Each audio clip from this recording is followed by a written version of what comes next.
Hi everyone, good afternoon. It's lovely to see you all here. Yes, I just realized that today is exactly 1 year since the Moray Climate Assembly had its first meeting, so happy birthday to us. And I hope we're going to have an interesting session today, despite the dry nature of the name National Planning Framework 4. This is a massive piece of government policy that's open to consultation now. The public consultation ends on the 31st of March. And it's going to have quite big implications for our ability, well, in many areas, as Claire's going to tell us, because it sets the Scottish Government's priorities and policies for local planning, and also land use now for the next 10 years at least. So as you know, many of these things will affect our ability to reach net zero by 2045, which is the Scottish Government's target. And so it's really important that we understand what's being proposed. So to help us find out more, we've got Clare Symonds, who is the founder of Planning Democracy, which campaigns for communities across Scotland to have a fairer, more inclusive planning system. So I'm very delighted to welcome Clare. She's going to be giving us a presentation. Pamela will be screen sharing, and then we'll open the floor to questions and answers. We'll then go into breakout rooms to discuss what we've heard and what actions we might like to take. And then we'll come back together again for another plenary session. And the invitation in the second session is for you to put into the chat if there are any particular areas that you really want to find out more about, because Clare will be able to point you in the right direction of where you can find out more. We'll also be sending out an email afterwards with the recording and links, follow-up links for you. So welcome, Clare, and I'm going to pass over to you. Thank you very much, and hello to everybody. It's nice to see so many new faces. I thought that maybe because there's so many new faces, I'm going to assume that there's not too much knowledge of planning or the planning system, or NPF4, as we like to call National Planning Framework 4, which is what I'm going to talk about today. So I'll just introduce planning democracy first of all. So if I could have the next slide, please, Pam. So we're a community-led voluntary organisation, and we campaign to strengthen the voice and influence of the public in the planning system in Scotland. We've been around for 12 years now, and I guess we're, as the name suggests, we're very much promoting local democracy and environmental justice. And we do this through advocacy and campaigns. I was talking in Parliament only the other day, giving evidence on the National Planning Framework and trying to provide a community voice in that sort of setting. And we did quite a lot on the Planning Act, campaigning during the planning reforms of 2015 to 2019, culminating in the Planning Act 2019. Particularly, we were trying to right a long-standing injustice whereby communities are not given a right of appeal for planning decisions, whereas developers who are putting in the applications are given a right of appeal. Unfortunately, we were unsuccessful there. You can see that picture at the bottom there with Andy Whiteman, who put forward our amendments on that, but sadly unsuccessfully. Next slide, please, Pam. And we also have a peer support network where we try to support people who are new to planning through a network of people who have sort of just ordinary members of the public who have learned about planning by being on community councils or being involved in long-term planning battles. And we produce some guides to try to help you navigate the system, because we recognise how complex and alienating it can be for many people. So we've got several guides on planning appeals and how to respond to a planning application, and you can find those on our website. Okay, next slide, please. So today we're going to talk about National Planning Framework 4, which is out for consultation, as Rachel said, and the consultation finishes at the end of March. So you've got a little bit of time to respond, and you'll probably need it because it is a very big and long document. So what I'm going to try and do today is try to sort of summarize it a little bit and point you to the areas that I think you might find the most useful to comment on, so you don't spend too much of your time trying to wade through what is, I think, about 103 pages or so of documents. So this is a plan. You'll see it's 2045, and next slide, please. It is it's a framework. It's a framework of a national focus. It's a kind of project plan, if you like, that provides the structure for decision making about developments in the future. That means anything from buildings, factories, airports, renewable energy, housing, and that sort of thing for the next 10 years. It's a 10-year plan, but probably be up for review in about 8 years, and there should be a scope to renew it during or kind of update it during that 10-year period. But they're looking to 2045, really, because that's the government's net zero deadline. So that's why it's got that 2045 thing. So it sets out the government's priorities about what's important in planning. So it's a policy document. It's not a piece of legislation, but the policies in it reflect current legislation and current government's priorities.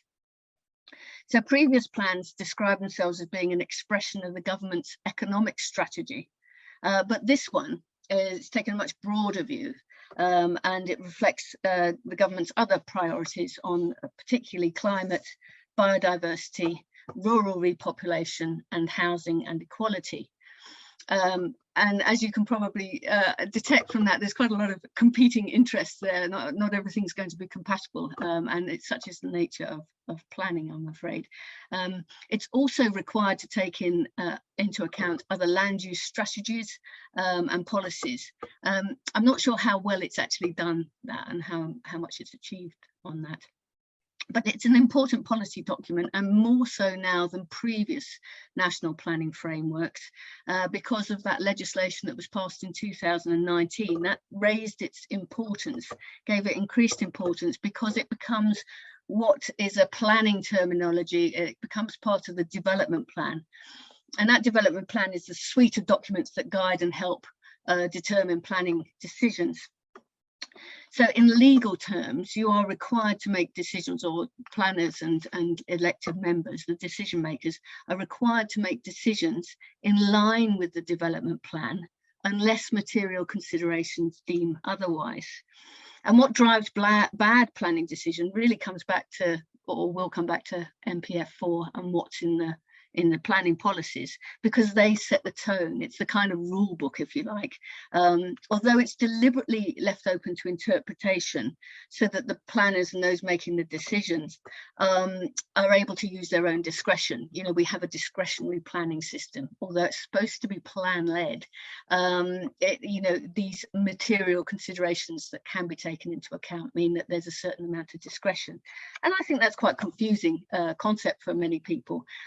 But I think it's really important, especially with climate now, that we make sure that there is possibly less discretion on some of the important decisions, you know, around climate and biodiversity, and it's to be very clear with the planners what is and what is not acceptable development.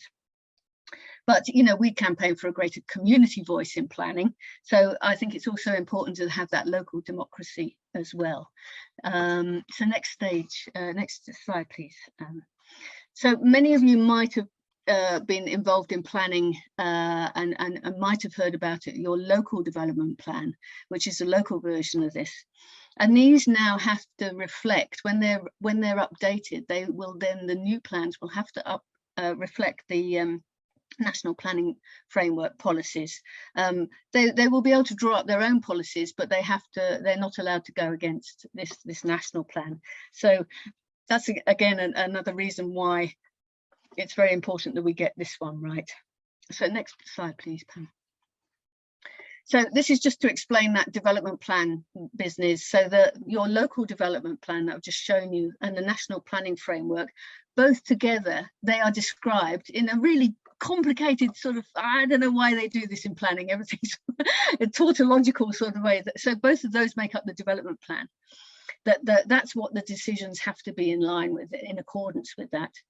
And the other material considerations, the things like your local place plan that you might choose as a local community to draw up your own local place plan, which the 2019 legislation has enabled these to come into being, or your regional spatial strategy or other policies or research or whatever could be a material consideration.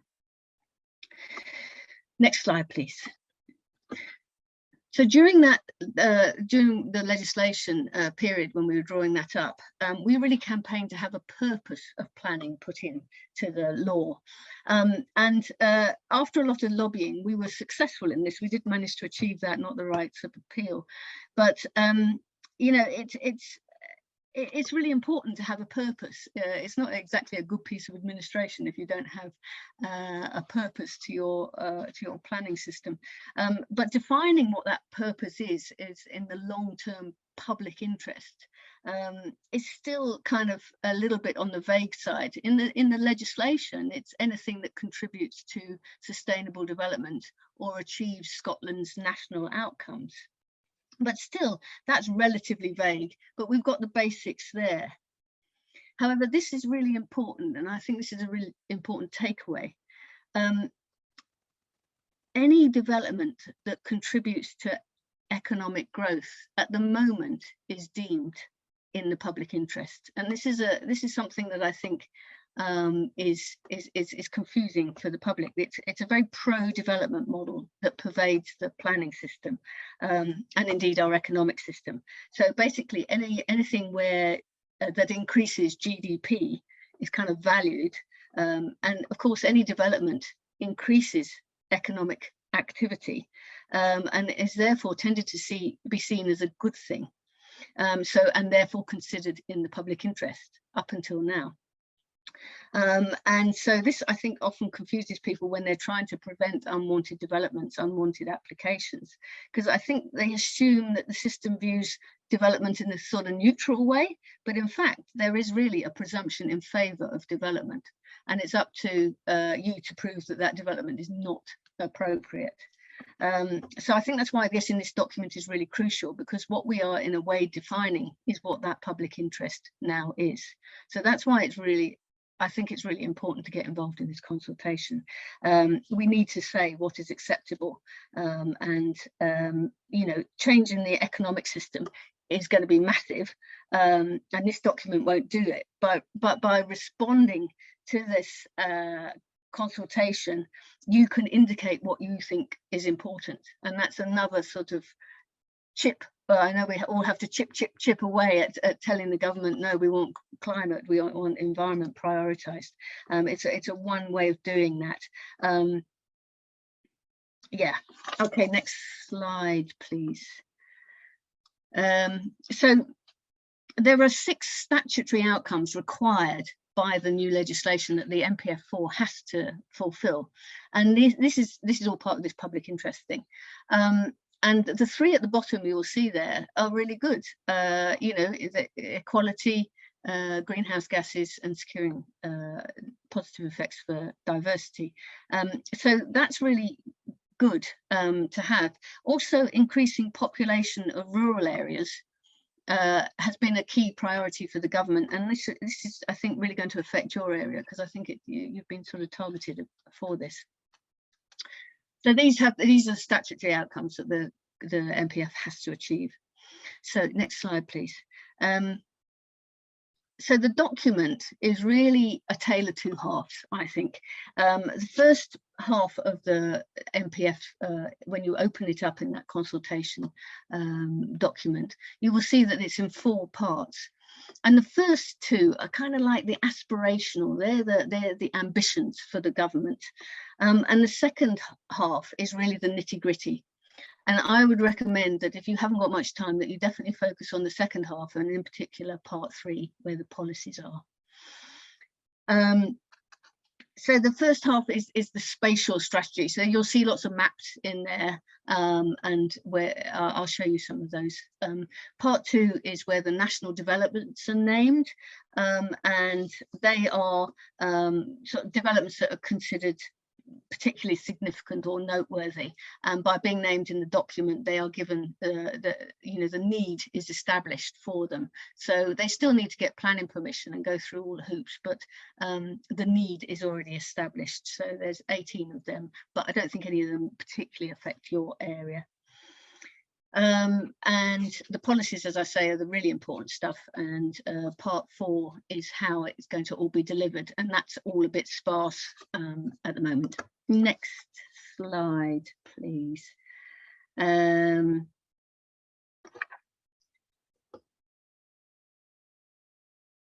So this is the first chapter on the spatial strategy. So as you can see, it's lots of maps, lots of lines, quite difficult to understand.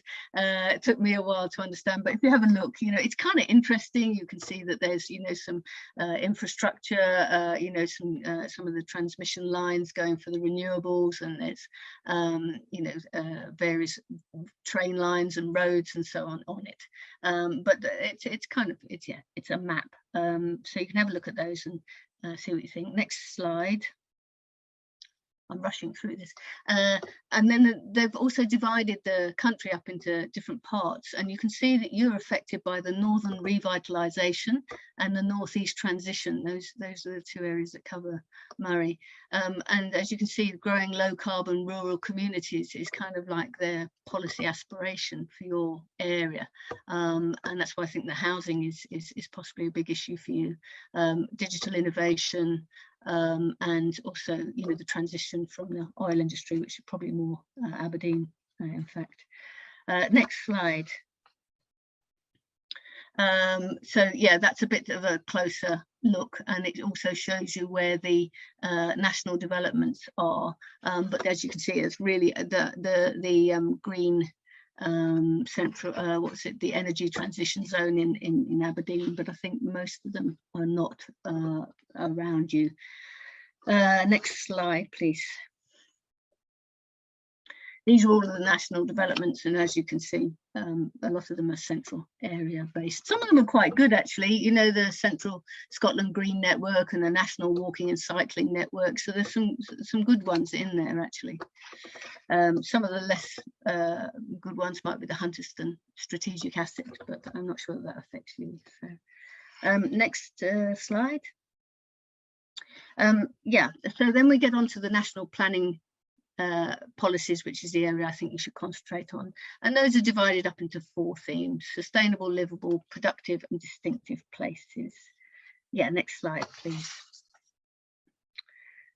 So these are the planning policies that you might be interested in reading through. There's rather a lot. There's 35 different policy areas, and they come under the different sections. So policies 1 to 6 are largely new policies in Scottish planning policy terms, and they're called universal policies, or key principles, and they're largely reflecting those statutory outcomes that I mentioned earlier. So this is where the climate and the biodiversity emergency are there, and the equality and so on. So they're quite interesting, and especially that climate one, you probably want to have a good look at that. 6 to 14, livable places, that's got some new policies in it as well. 20-minute neighbourhoods is the big thing. It's not a new policy, in fact, but it's getting a lot of publicity at the moment. Play and health as well, coming in there, and that's really come from the debates that were had during the planning legislation when it was being drawn up. But COVID has already had its impact as well, with the emphasis being on local living. And also in the productive places, the next section, you'll see some changes coming in around home working as well. Policies that you might be interested in there are the green energy and the zero waste policies that you might want to focus on. And then 24 to 35 reflects some of the other work that's been done in the government, such as the town centre review, which is a good report, some good policies in there, and also some work done by the Scottish Land Commission on vacant and derelict land. So you'll see some of the policies coming through there. So they're quite good ones as well. And policy 31 on rural development might be something that you would want to look at as well, as some of the good ones on peat and trees as well. Housing policy is the quality homes one. That's housing policy 9, and I think that's going to be an important section for you, and it's something that planning democracy is really concentrated on, because it really has been subject to a lot of lobbying by the house building industry. The volume house builders have been, over the years taking a lot of litigation, doing a lot of trying to influence Scottish planning policy on housing, and successfully so. And the volume house builders are a hugely powerful lobby group, and once again they've managed to persuade the government to allocate very large amounts of land for housing, more land than is required. They've got this big generosity figure in there, this flexibility figure, and they've persuaded them to do that because it's a very inefficient model that the house builders have, and so the government has sort of kowtowed to their inefficiencies, if you like, and said, right, we've got to allocate masses of land for housing in order to achieve the small amount of affordable housing that we will get and we will achieve through Section 75 agreements and so on. The system is very much relying on private landowners to bring forward land for development, and it doesn't allow planners to develop and to deliver planning, to deliver housing itself, or to decide where the most sustainable sites are. So it's a very reactive model rather than it being a proactive planning model, and we have big problems with that in planning democracy. And if you, I can send you links for how we've commented on that, because I would very much like people like yourselves to have a look at it and through a climate lens, because it hasn't gone through the climate test at all. With so much land being allocated for housing, you wonder, what's happening to the other land use requirements and priorities. So we've worked really, really hard on this, and I can share with you some of our resources and so on, if you're interested in that, because I think it will affect you quite a lot. So quickly moving on, how am I doing for time? Anybody? Okay. You're doing great. Babbling through here. Yes, the next slide, please, Pam.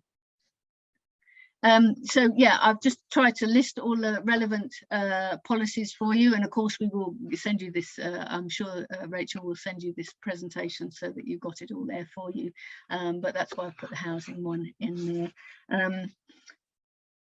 What you want to actually say on these policies and how you comment, each policy comes with its own speciality and knowledge and expertise, and I think it's really important for you to know that all these policies are going to be looked at in the round.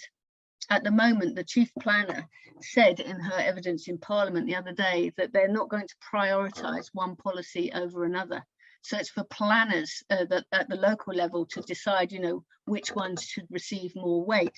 And we think that's a mistake. And I would say to you, if there's one response that you have, is to say, give more weight to the climate emergency, give more weight to the biodiversity emergency, and make those policies around that much stronger, so it's giving a clear message. It's showing leadership, if you like, in terms of climate. And I think that's one thing that they really, really need to hear.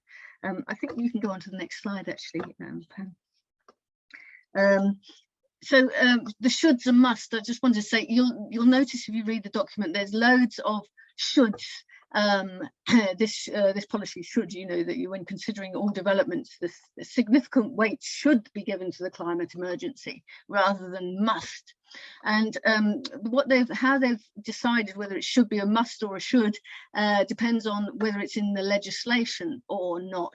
So something that's required by legislation has been translated as a must. Steps must be taken to establish the presence of protected species on a site or whatever.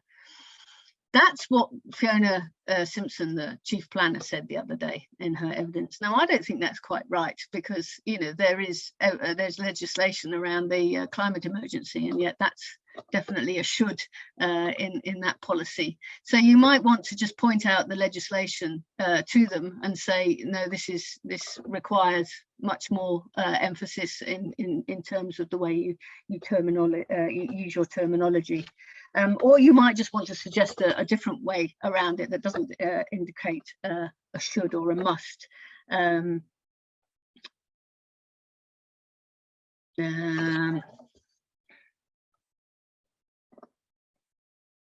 Yeah, so that's that. The next slide, please. There's just one policy that I thought would be important for you guys, and it's policy 2C. And it says, if a development generates significant emissions, it should not be supported unless the developer can demonstrate it will not be viable, or that it is in the long-term public interest. Now, I think that is just opening up the gates for a lot of consultants to come in to argue the toss on what is viable and not or not. I said as much in Parliament the other day, and I think it would be really good to have that removed, because we don't want to start, you know, developers being able to say, well, our development won't be viable unless we make it very unsustainable, so, you know, and I can see the house builders using that a lot and saying, well, you know, our housing development will not be viable unless we build it on a greenfield site. So I think that needs to go, that particular viability policy. And so, yeah, just I think I've just put a bit of a conclusion in the next couple of slides, please, Pam. Yeah, just skip over that one. I think I said that. Yeah, so just to reiterate, the deadline is for the 31st of March. We will be writing a sort of template policy if you need a bit more help on what you might want to say, but I'm very much thinking that it's up to you what you decide you want to say. We don't want to put words in your mouth, but some people like to have a bit of guidance. There's 2 consultations going on at the moment. The government are doing their own consultation, and that's what you can respond to by going to that transformingplanning.scot website, and that will take you to the consultation. But the Parliament are also scrutinising the document at the moment, and that's the parliamentary scrutiny. And this NPF4, the new thing about it since the new legislation, that it has to be approved by Parliament before it can go through. So we do have a little bit of sway, and that's why I say please get in touch with your MSPs if you've got, especially around the climate stuff, you know, if you want it to be prioritised, those climate policies, and get in touch with your MSPs and say, do not approve this document unless it has significant policies on climate change. So you know, that was something that we really campaigned hard for, was to get this sort of adequate scrutiny by Parliament of this document, and we, having managed to achieve that in the legislation, let's make the most of it. Write to our MSPs, get them to really scrutinise it well. The good thing is that Ariane Burgess, who I think is a lot of your MSPs, she's very, very keen on doing a good scrutiny job, and she's in charge of the committee that is scrutinising it. So you know, make the most of your local contacts, I would say. And finally, this is just a summary of next one, some of the things that you might want to consider saying that I think I've talked about during the talk. So I hope that was helpful. I've just realised that my battery's running low, so I'm just going to have to quickly dash and plug my computer in. So bear with me for 2 minutes.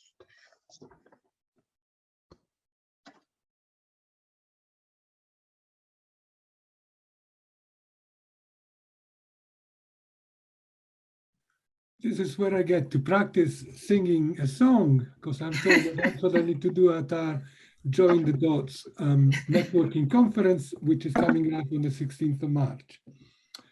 On second thoughts, I see that Claire is back, so you will be spared on this occasion. And you don't know what you're missing, of course. Welcome back, Claire.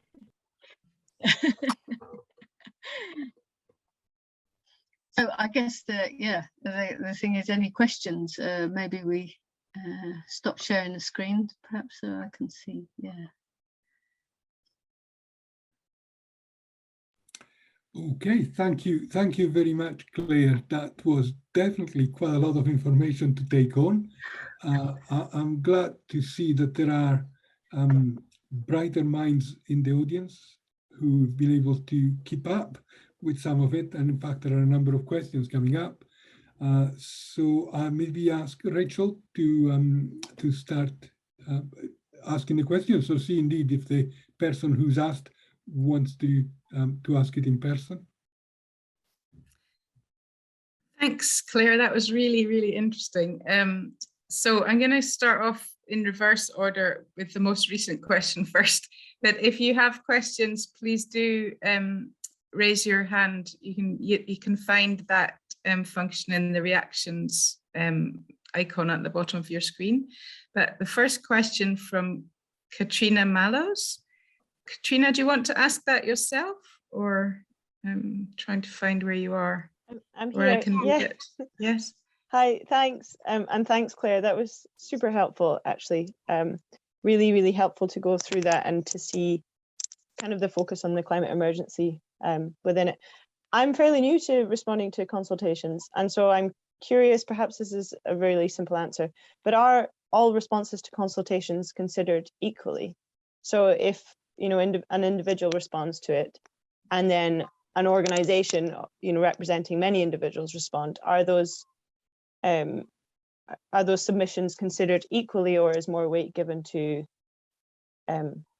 more people, if that makes sense? Thank you.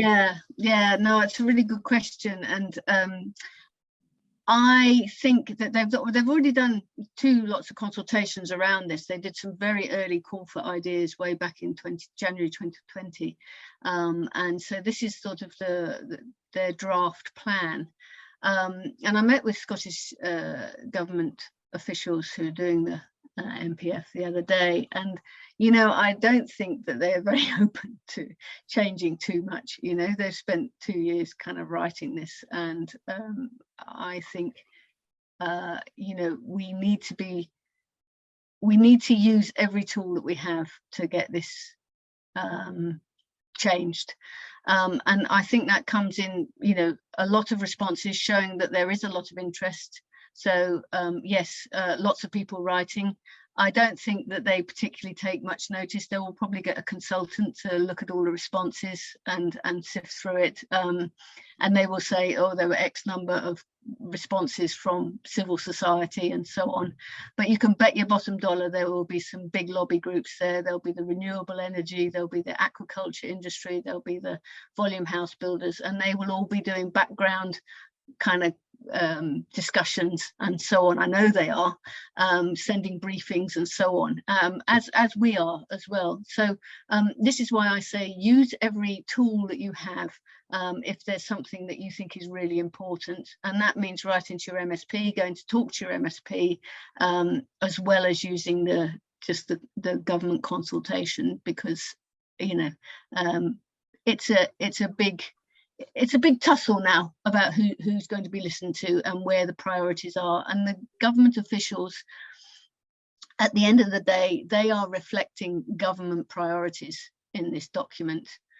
So I think if you do anything, it's the way you say it. It's the way you say, this is government policy. The government have stated that there is an emergency. You've got to reflect that in your document.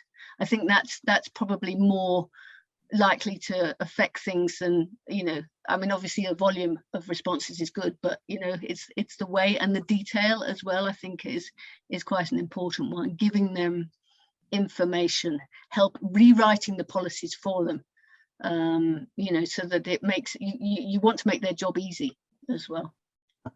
I hope that's helpful. Thank you, that's great. Thank you very much. Thanks, Katrina. And we've got another question from David Blair. Hi, yeah, thank you. Can you see and hear me there? Yes. Yeah, brilliant. So hi, I'm David. I work for Cairngorms Connect, but I'm here primarily just as a resident of Elgin. And yeah, the thing that sort of really raised alarm bells for me was, and I know you said this has been part of previous planning frameworks as well, but the aim of increasing rural populations. Our experience here is our GPs closed and been merged with another GP. There's no dentists in Elgin accepting patients. 90% of Moray women are being sent to Aberdeen for births, which the health secretary has said is dangerous and unacceptable, but they've got no plan for how to stop that.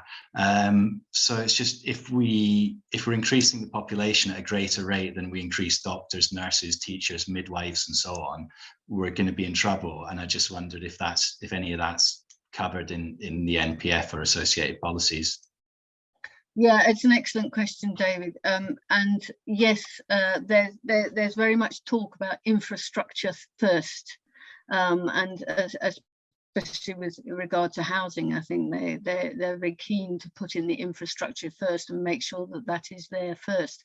However, that's the narrative, and there's the infrastructure first, the infrastructure investment plan that has come out that I believe is quite good, and had a budget attached to it. But at the end of the day, there's nothing much that's changed in this document about the way they're changing their approach. We're still sort of reliant on the private sector to deliver the development. The delivery section is very weak.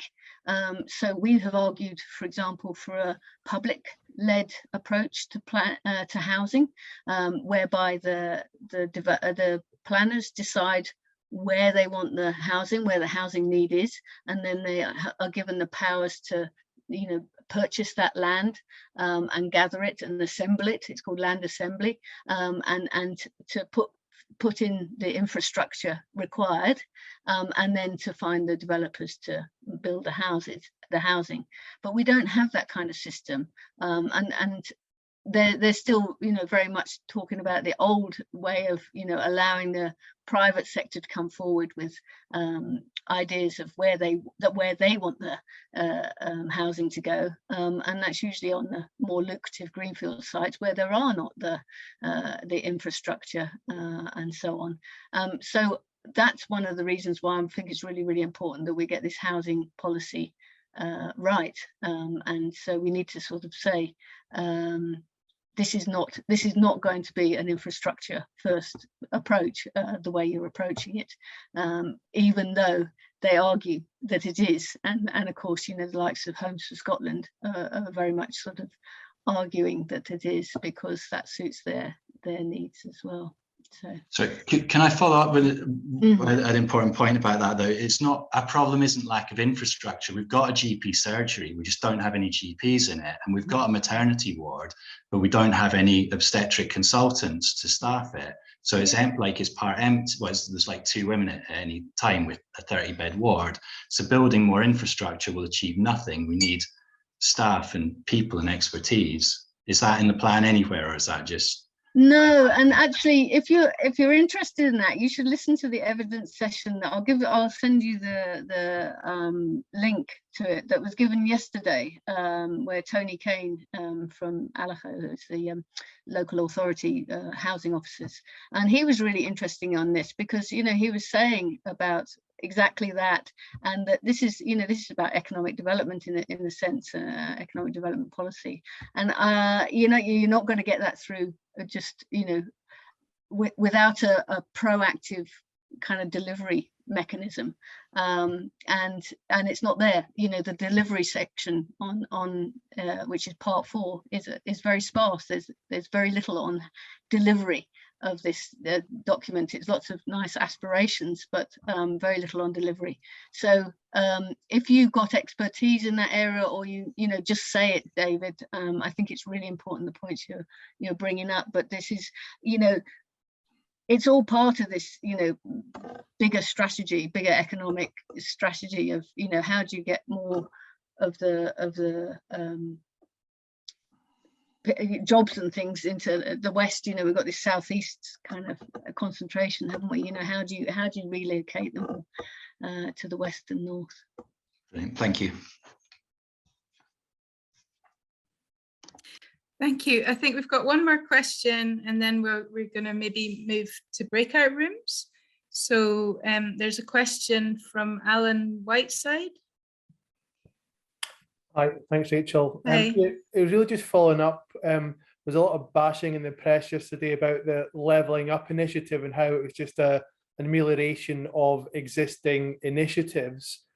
And I suppose my question is, and it follows on from David's, is like, how do we pay for it, and how do we kind of get this happening in a way that's reasonably significant? Because there's a kind of issue, as David was saying, is like, it's going to take an awful lot of time to train up new healthcare professionals. There's an element of wanting to attract people to move to the locations, but as David was saying, you need to make sure they're what's needed in particular regions.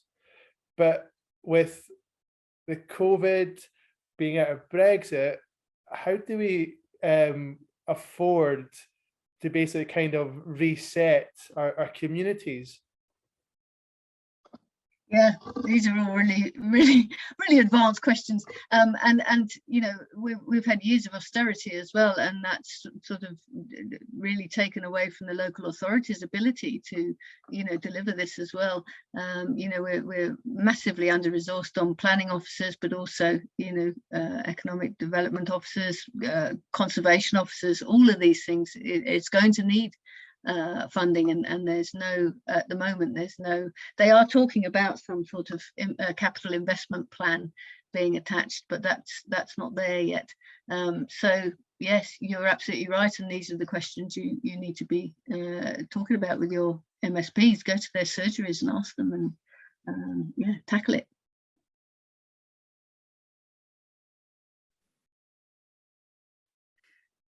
I've been advised we've got a little bit more time for questions. So if anyone has any other questions, please speak up.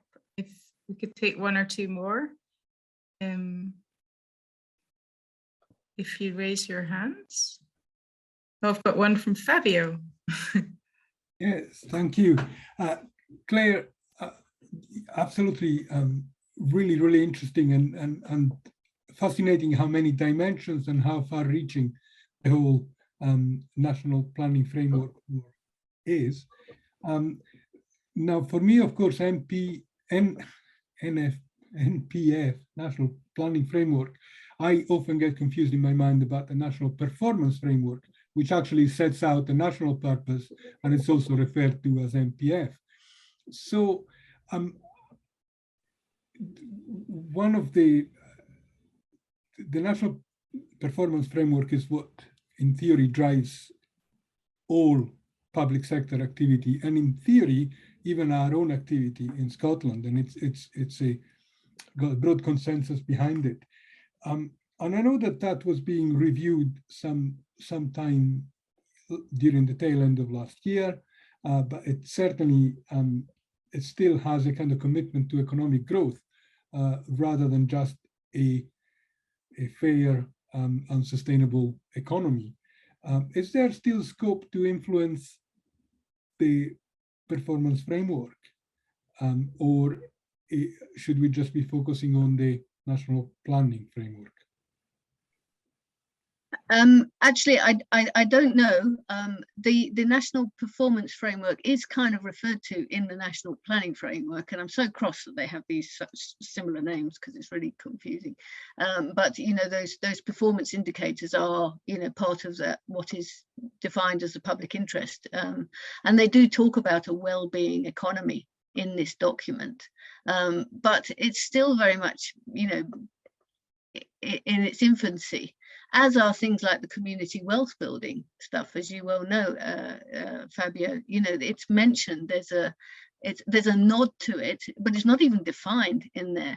But I mean, in terms of you know, making a less extractive economy and keeping it much more local and locally focused, that's great. But you can see how little thought there is in it, because it's just, you know, what they've got in the document, I guess, reflects that there's not very much thinking behind it yet at government level, you know, so they only can put in, you know, where they're up to in the Scottish government.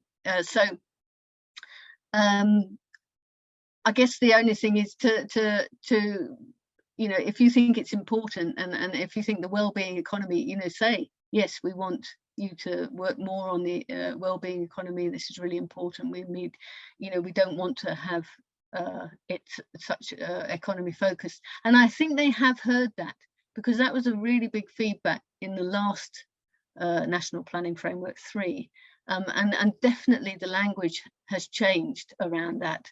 The language has changed, but of course we've got an economic system to change as well. So it's it's not easy. Yeah. Thank you. And we've got a question from Roger.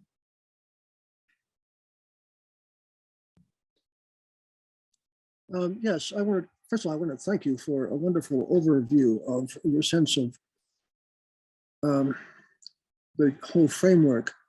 But I'm just trying to really infer where you are with it. I mean, to what extent do you feel they are taking the climate emergency seriously? I mean, it's delightful that they're at least giving it a good mention, but you know, will it, in your judgment, take us towards the kind of response that is required under the circumstances?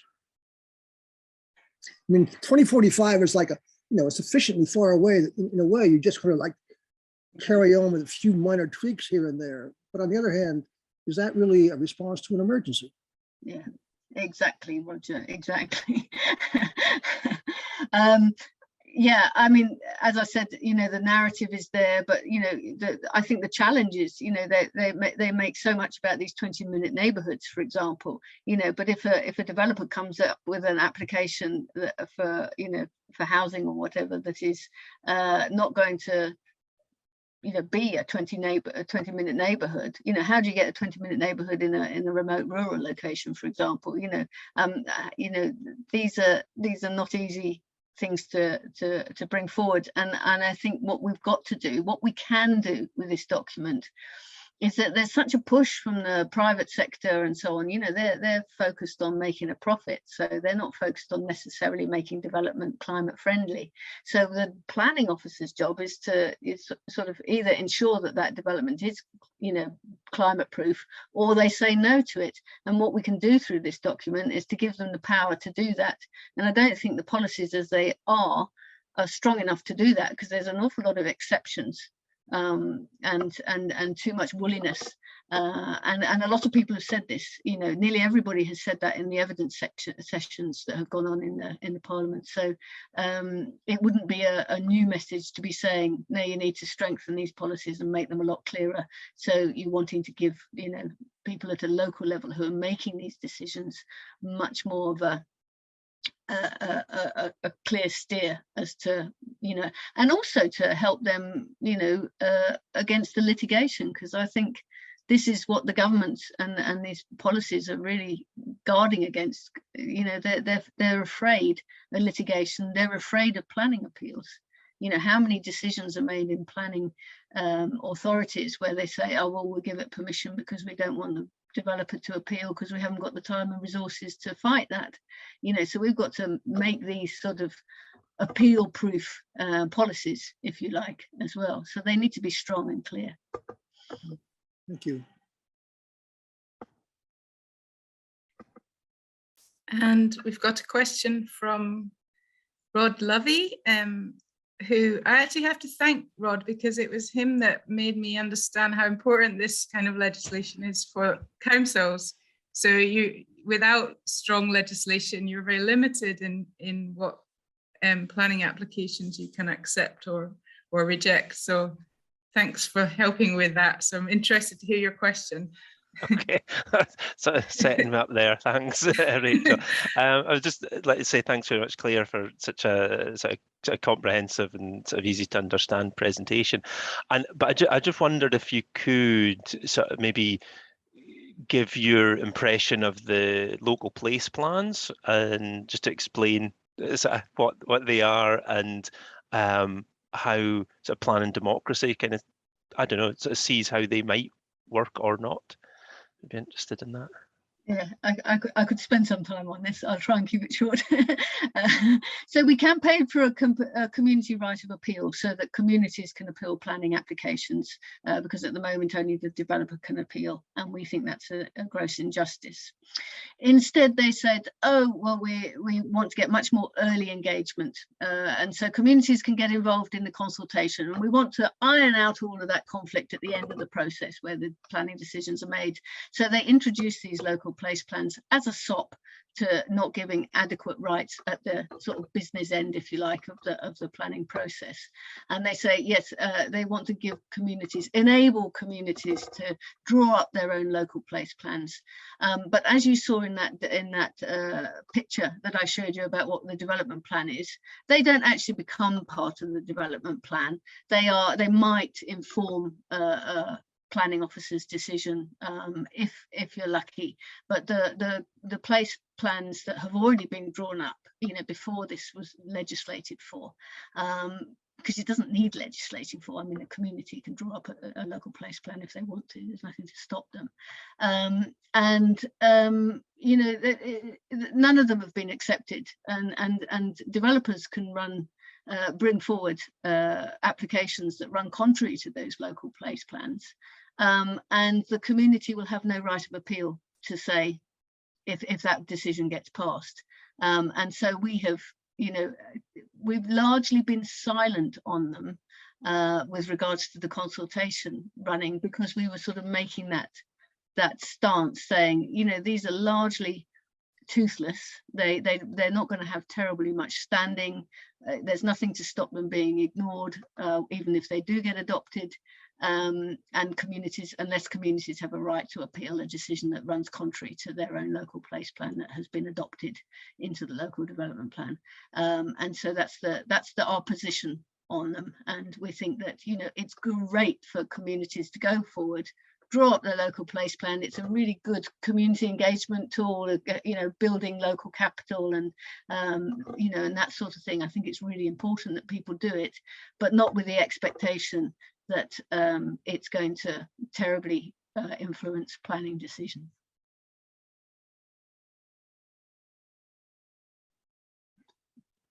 Would you agree with that, Rod? I think I'd better take the fifth just now, kind of on that. But I'm maybe more hopeful than Claire that they maybe could have the potential to have an impact. But I understand Claire's concerns about how they're being created. I'm happy to be kind of hopeful too, Rod, actually, but yeah, with a certain amount of skepticism thrown in. I certainly do see them as an opportunity for communities to get involved in the planning process, and I think if we can, I think there's the more opportunities for communities to get involved, the better. And then it's whether the communities have that capacity to maybe become involved. But I can see somebody else with his hand up, so I will wish. Thanks, Rod. Yeah, so we're just going to take one last question from Gary, and then we'll move to breakout rooms. So Gary, please fire away. Thanks. I'm not sure if it's a question or I was jumping to my colleague Rod's defence, but sorry, my camera's a bit funny angle. I'm working off two laptops. I think, like Rod said, we see the community local place plans as a great opportunity because I'm a planner. I should put my hand up to that first and foremost. So we've spent a lot of time looking at NPF4, and if it helps the Assembly, we've got something like a 35-page response on NPF. Looking at quite a lot of the detail on the policies, so that'll be public and we can share that in a few weeks' time. That response is going to the Planning and Reg Services Committee of the Council on the 1st of March. Completely agree with Claire in terms of vague policies. I think communities, developers, the the council, everybody wants certainty, and while some of the headings around the policies are really good and really welcome, community wealth building, great to see in there, but actually it's my favourite policy for all the wrong reasons. It's just a classic example of being incredibly vague and woolly, and yet it could be fantastic. So the message we've been giving to the government is that we'd rather they take their time, get the policies right, get the quality in there and deliver the outcomes, rather than kind of rush through Parliament and just leave us with a mess, really. So back to the point, sorry, when I jumped in, was local place plans. We see a great potential there for, we've been having discussions in-house about how we have to provide publish an invitation to communities to prepare local place plans. Our concern is that maybe the better resourced and more articulate communities will come forward, and maybe more disadvantaged communities won't be able to resource that. So we're having discussions about how we can support all communities to try and do that. And as well as the kind of land and building side of things, I think where Rod's really keen to get involved is around the net zero. How can we help communities with the kind of net zero projects? But also with other colleagues from discussing about community benefits and how can we help communities come up with a list of improvements, small scale projects, open spaces and other net zero type projects as well, that can then get funded through that community wealth building policy that's in National Planning Framework. So we see them as a great opportunity, but the big pickle and challenge for us is how do you support communities to prepare these local place plans? And I think we also, sorry, I'm rambling on a bit, but the other aspect is the delivery focus of National Planning Framework. It's no longer a case of just prepare a plan, it's about delivering that plan, having the resource to do that. So I think if we were to register local place plans, we're almost giving a commitment to help and work with communities to help try and deliver their projects in their communities. Thank you. Brilliant, thanks very much, Gary. And yeah, if you could share that with us, we could also pass it on to the mailing list for the Assembly. That would be really helpful. So I'm going to bring this session to a close now. Thanks very much for all your questions, and to Claire for her presentation. We're going to go off into breakout rooms of about 4 people per room. You'll be there for 20 minutes. So do introduce yourselves to each other. What are your interests? And I'm going to put some questions in the chat here that you can consider. I hope this is going to work. There we go. So thinking about what are your thoughts and impressions after hearing what Claire said? What are you planning to do next in terms of, would you maybe respond to the consultation, or would you want to put in a response from your organisation? And is there anything the Assembly or someone here, including Planning Democracy, who very kindly offered to send us links to things that we want more information about? Is there anything that you need support with to take your next steps? So if we go off into the breakout rooms, please could you choose one volunteer to report back on what your room was talking about at the plenary session when we come back. In these decisions, and stakeholders that we take into consideration can often be the loudest, and that might be like development organisations, whereas things like rivers and local ecosystems and future generations, where all these decisions are going to be impacted, maybe don't have a voice in the room. And how could planning somehow have a mechanism to represent those voices in decisions? We talked about what constitutes significant impact and how impact is weighed up, and kind of socially versus ecologically versus economically. And yeah, that related back again to metrics and monitoring, because how can we weigh those things up if we don't know the impact of the decision on different fronts? And then we discussed what we were going to do about it, and it sounds like everyone had an interest in reaching out to the local MSP and also kind of amplifying in our own network. So this is something that's worth having a look at and having a say on.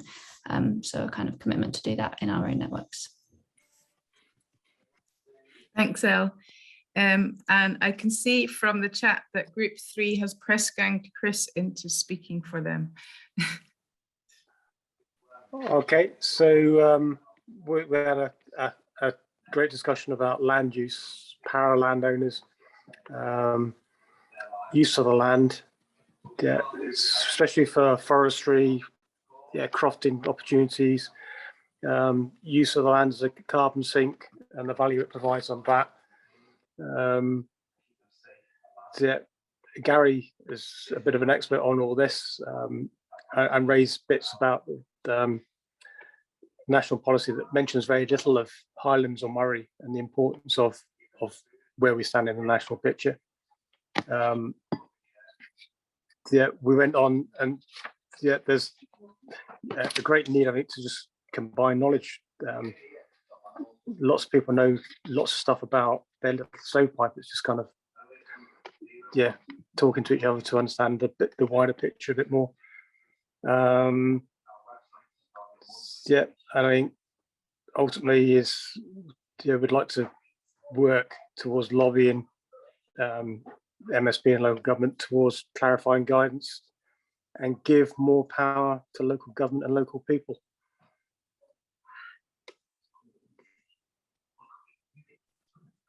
Thank you.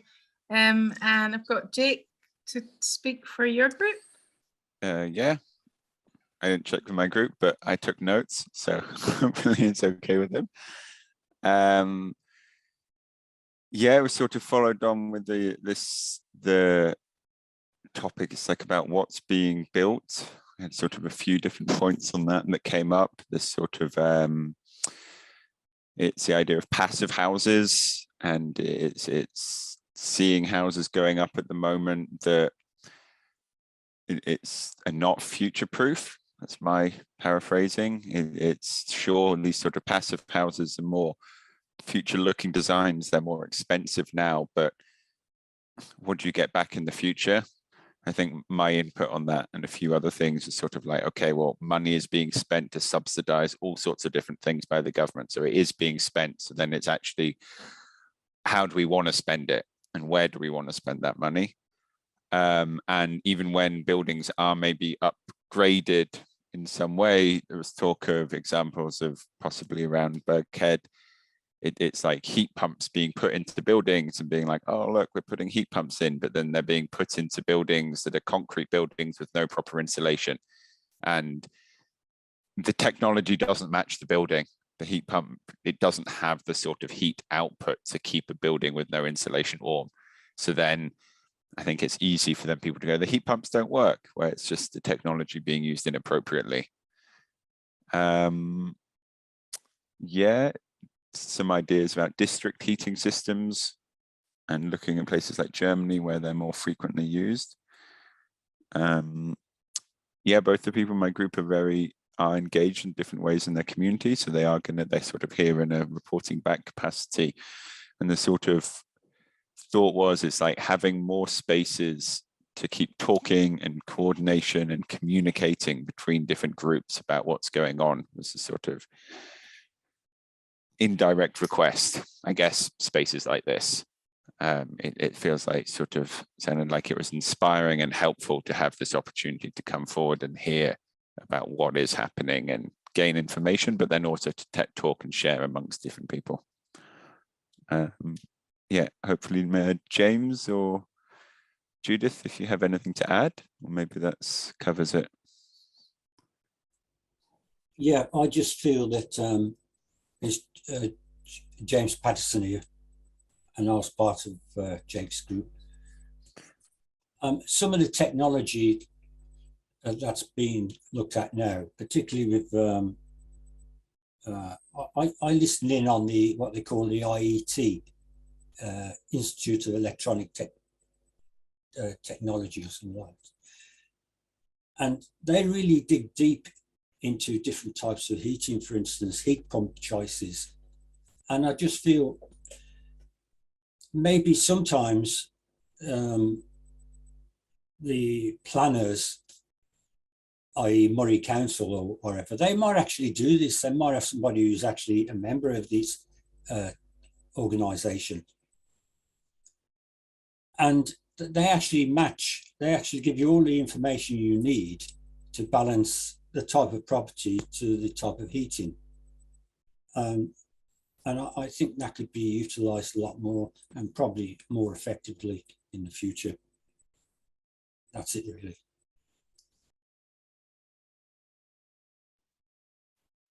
Thanks, James. I've got another two groups. I don't know who was going to report, so could you, I think maybe Sophie? Yeah. Hi. Yeah, I was in a group with Rod and Gail. Rod and I both work at the council, so we've already been looking at the NPF4, and we're enjoying kind of hearing it from a fresh perspective, because we've been, like looking at it a lot from the perspective of a planner and how to respond to the consultation that way. So it was nice to see it from, sort of be reminded of the community perspective. That was really important. We were talking about how there's a lack of capacity within communities. So, for example, for community councils and other groups to respond to consultations like this. And so as a result, then, it's kind of an uneven response that's going back, because obviously private developers and interests like that will drive the agenda, because they have more resource to put into their responses. Talked a little bit about place plans and the need for similarly capacity and like investment to go into the third sector to support communities to make place plans that would be easily adopted by local authorities, ones that are actually going to be feasible and match the national policy and things. In terms of what to do next, Rod and I have actually already put in our thoughts, which are being collated, with others from the council. So that's good, but it was really nice to be part of this group and kind of rethinking, like looking at it again. And then we were all talking about, whether there was a possibility for someone within the community to, or from the assembly to collate the community responses, rather than everyone having to put in their own individual responses. I don't know if anybody would be interested in sort of taking that on as sort of a collation and group response from the community. But yeah, that was pretty much it. Great, thanks, Sophie. And I think we've got one more group, or I might have lost count, but I think there's one more. There was a small group with myself and Roger Dudas in it. I don't have a huge amount of experience in the planning side of things, so this was a good experience for me just to get an overview of what NPF4 actually meant and what it is. I would need to go away and have a good thorough read of it again, I think, to come up with any conclusions. But I just wondered, it's more of a question really than a summary, if you don't mind, is that where does the power lie? A lot of people have said that, it would be good to have a group representing us for any feedback, for anything on this consultation. If we don't feedback or we don't get any consultation on NPF4, does it fall more in the remit of planners and people who are actually developing them? So the power, is given to them. Just looking at the map that's on the NPF4, our area has no national plans that I can see planned for it. So it's all going to be down to local planning, I would have thought. Maybe I'm reading that wrong. And I think that's where me and Roger were sort of discussing is, that a lot of individuals can make comments and make responses to this consultation, but it would be more powerful if it came from a group. I think that's where the two of us were mainly discussing. Thanks, Gareth. I may pass that one over to Claire, and it ties into another question, minor question I had was that Claire, I'd seen on the Transforming Planning Scotland website about how to get involved with the consultation, that they're actually making small grants of £250 available to community groups to support communities to get together like we're doing and discuss this and put in a response, which, whether or not it will get listened to in itself is an interesting process of getting communities talking about what they want and what you know, how to make that happen. So I'm just wondering if you'd like to respond to that. Do you know of any groups doing that, and is a group response better, kind of thing? This is such a good, powerful group. I'm really enjoying this session. So thank you, everybody, for all these wonderful things. With regard to what Gareth was saying, you know, where does the power lie? Well, I say take the power. You know, don't. You know, they talk about empowerment, but power isn't given, it's taken, I think. And I think, you know, there's a lot on community wealth building, and, you know, sort of, I think, you know, and to go with, you know, Sophie and Rod's point on the local place plans, you know, go forth and do them, take that initiative, and see what you can do to, you know, set up your own community housing initiatives. You know, can you bring forth, you know, your own small projects to deliver, you know, the kind of housing that we need in your own community, that sort of thing. I think that's really important. You know, don't wait to be given it, because that's not going to happen. Just go and take it. You know, they're still sort of working out what community wealth building is. You know, they've got the Preston model down, you know, where they've set up their own sort of ways of doing community wealth building. Well, let's have our own Scottish model. Let's decide how we're going to do community wealth building up here, which doesn't necessarily have to follow what they do. Just about that, yeah, I do apologize for not mentioning that £250 stuff, you know, because yeah, I think that's good. I'm always a bit worried about sort of giving people more to do. It's a bit the same with the local place plans. I'm very aware, you know, I'm a nurse. That's what I do when I'm not working on planning democracy, and I know that your average nurse is not going to have time to come home and do all this sort of stuff, you know. And I used to work with disadvantaged groups, and you know, I know that they're very time poor actually, because they're busy trying to survive. So that's why I'm so passionate about not wasting people's time engaging on local place plans unless they have some sort of weight, because I don't want to waste people's time. So if you think you can get something out of it, then yeah, go and apply for this money. And I think this a group like this could have a really, you know, you could move this on considerably and invite other groups to take part. I think you could do something really creative, and I would definitely think this group has the capacity to do that. Somebody else talked about when to talk to MSPs. At the moment, they're scrutinizing the document. They will write some recommendations at the end of this scrutiny. So I would get them in as soon as you can, so that you know, what you are saying gets translated into their recommendations for what they want to go into the final document. I know that puts a lot of pressure on you to do this quickly. So if you can, I would try and get it in quick. Just a quick about the passive houses. I think somebody has mentioned about the complete lack of mention of passive housing in this. I'm sure somebody said something about that somewhere. I'll try and find it. There is a group of architects who've got a petition that I can send on, and I think it's related. So I just wanted to say that. And I think that was all my responses. Yeah. Fantastic. Thank you so much, Claire. And also, you did say that you were Planning Democracy were going to publish a briefing, was that right, in the next week or two that we can also refer to? Yes, we're going to try.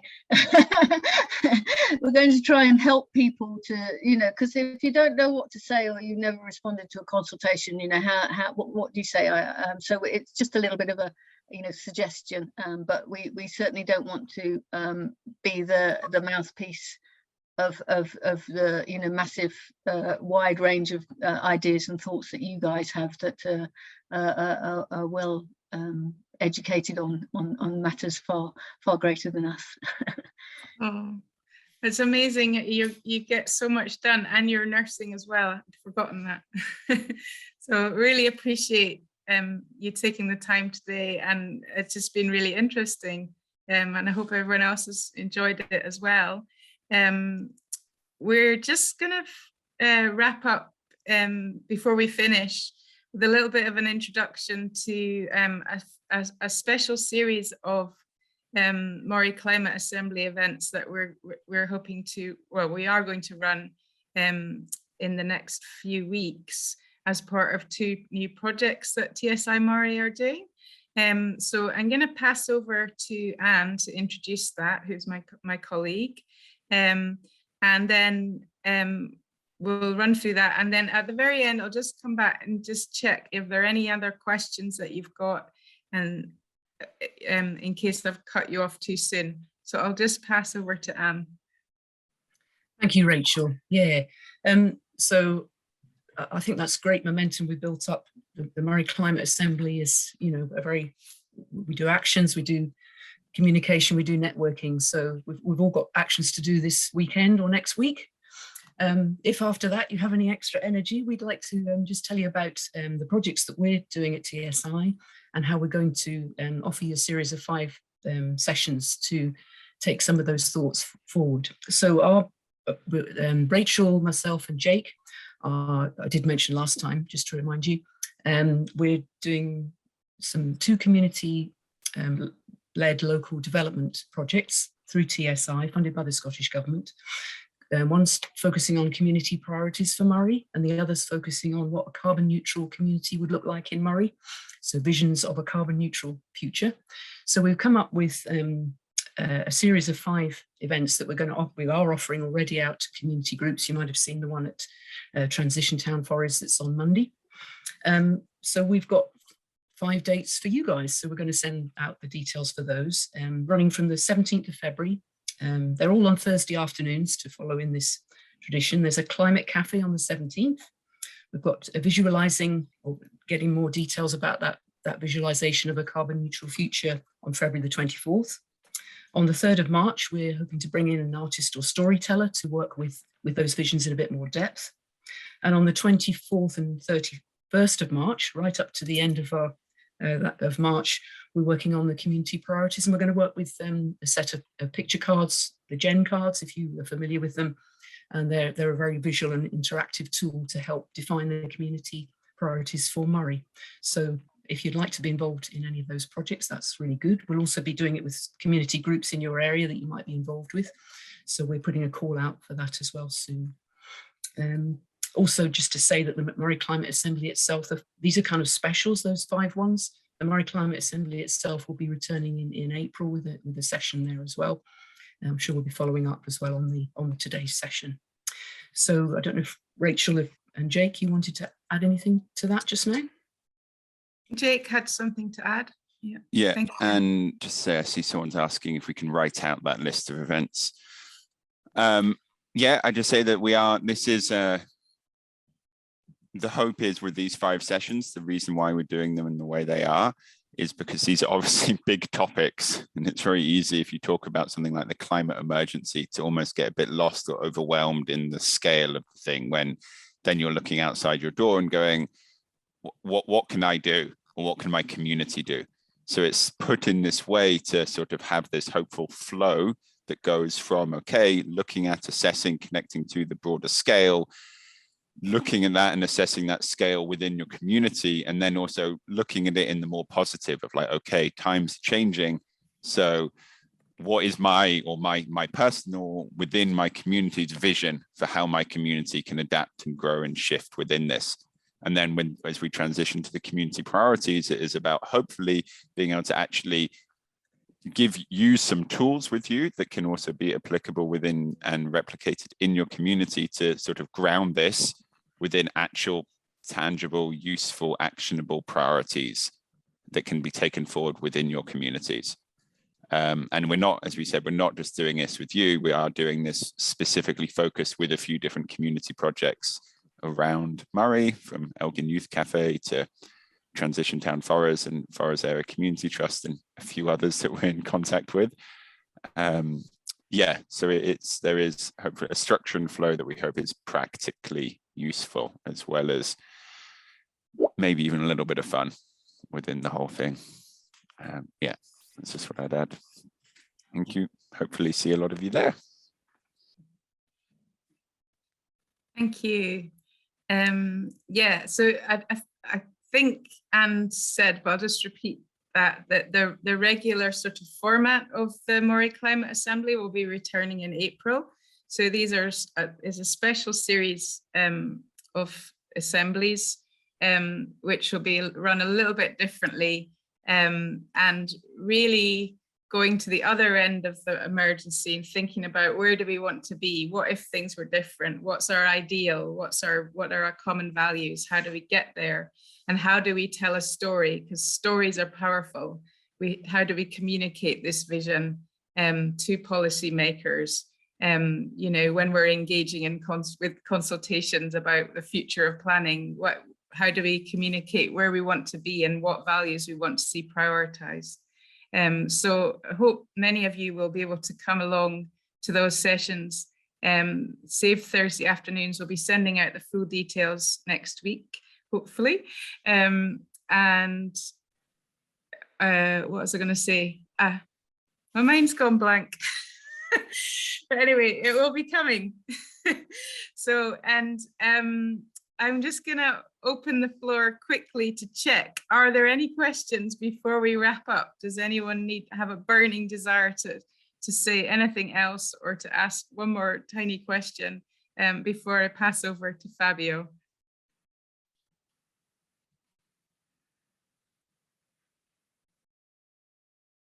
I've got one question from Rod.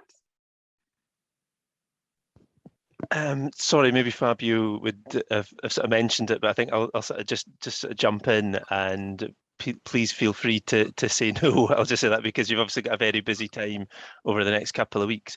But I just wanted to sort of make you aware of something we're sort of involved in with the council, and we'd kind of wondered if it was an opportunity for the Climate Assembly to be involved in it. The council and I have commissioned a study to create a hydrogen study, a hydrogen strategy for Moray as a whole. So looking at how hydrogen can help the council as an institution reach net zero, but also how that can link in with wider community and business and energy needs in Moray as a whole. So that's why we're involved. So we're sort of really interested in trying to connect together the community need for energy and heat and how we move that forward and what opportunities there are for hydrogen there. Moray being halfway between the projects that already exist or that are being created in Inverness and Aberdeen. There's talk of things like a hydrogen highway connecting up Inverness and Aberdeen. There's talk of the Black Hillock interconnector at Keith, being where the offshore wind is coming on shore, if there's opportunities around there to create hydrogen, stuff like that. So it's all these kind of issues we're trying to sort of pull together and get some expert advice on. And so this has sort of been created by a company, Mott MacDonald, commissioned on behalf of the sort of council and High. And as part of the process, they're sort of conducting various stakeholder engagements, looking at demand, energy demand, and potential ways forward. And we've asked them to do a presentation sort of outside the sort of normal stakeholders process they're doing, to see if they can sort of explain what hydrogen is, what the opportunities are, and how the strategy might try and move some of these issues forward. Now, we were thinking of just doing that in-house in the sort of council and inviting other folk, but I sort of thought, or we'd thought that it was a sort of perfect opportunity to involve the Climate Assembly, maybe put that on as a Climate Assembly event, and we could help promote it and pull sort of that together. The only downside is, I suppose, a bit like your own project, this has all kind of got to be done this financial year, and so the strategy is bashing ahead as we speak. So the experts were probably looking at something in about a fortnight's time, maybe an evening session or something, which is obviously you know, right slap bang in the middle, so of all the other stuff that's going on. So maybe it's just too much, but I just wanted to sort of ask if the Climate Assembly would be interested in maybe putting on a special event around hydrogen in a couple of weeks' time, and then we could sort of help pull in the sort of speakers for that, if that would be an interest. Thanks, Rod. That is a very interesting proposal. We've got a thumbs up from Cornelia there. And Elle, and I'm going to pass that one right over to Fabio to respond to, and he's also going to close up our session. So just thanks again to Claire and to all of you for coming along. And I'll pass over to Fabio. Thank you. Thank you very much. And yes, Rod, and yes, we're happy to work with you. One or two of us maybe can have a conversation with yourself and or Sophie about how to fit that in. It would fit in the tradition that we started really after COP. We had a special climate assembly special, just in terms of getting feedback from those who had been following COP, either as participants, as protesters, as people sitting in their armchairs, shouting at the television or whatever people had done during that period. And of course, what we're doing with the projects is, again, a whole set of specials around climate assembly. So we'll have to work hard to find a slot that will suit your presenters and is free of other things that being put on by ourselves or others, but absolutely we will do that. So thank you for coming in and offering to contribute to that. Also, I would like to pick up on some of the things that have come up through the discussions that have struck me quite forcibly. I think particularly the fact that there are some fundamental issues with land ownership which are well beyond what a planning framework can address. However, there are openings within that planning framework consultation to make some of those points. For example, who benefits from planning gain? Planning gain being when you got a bit of land that's worth kind of agricultural land values, I don't know, £1 an acre or whatever it may be, and then suddenly it's got planning permission, and that planning permission is granted by us as a society, but the person, the people who benefit from that are actually the landowners rather than us as a community. So there are a lot of issues that we may want to explore further as we move on with the Climate Assembly over the rest of the year. And of course, Gary and others have made some very interesting contributions regarding the spatial plans and the place plans that Claire mentioned during her presentation. So we will want to have some conversations and see what can we bring back either to the Assembly as part of the regular run of Assembly events, or indeed as special site shows which may be of interest to Assembly members. So watch the space. We will send out the information we said we would send out, and in terms of the two projects that we are running, both projects have got a small pot of funding to distribute through two different methods. So do keep an eye on the tsiMORAY bulletin, which is curated by our wonderful Pamela, and absolutely engage. If you want to engage in the conversation in your own community, as well as being part of those conversations with the Assembly, then please do so. And in any case, if you've got any projects that you think might be supporting the aims of our two community-led local development projects, please do get in touch and let us know. So all good things must come to an end, and it has been a fascinating 2 hours for me. I've learned a lot from Claire. Funnily enough, planning is what brought me back into politics with a very small p. Gosh, I'm trying to think how many years ago, more years ago than I care to mention, probably, certainly well over 20. And there are very interesting opportunities to get involved and to engage in the debate and to contribute to the debate. It is not an even playing field. There are there's entrenched power, particularly in land and in wealth in general, and some very strong yes, I mean, the lobbying power of those with money and wealth is superior to that of communities. However, there are policy frameworks that can support what we want to see happen as communities. So let's take that power, which was what Clare told us to do. Power is taken rather than given.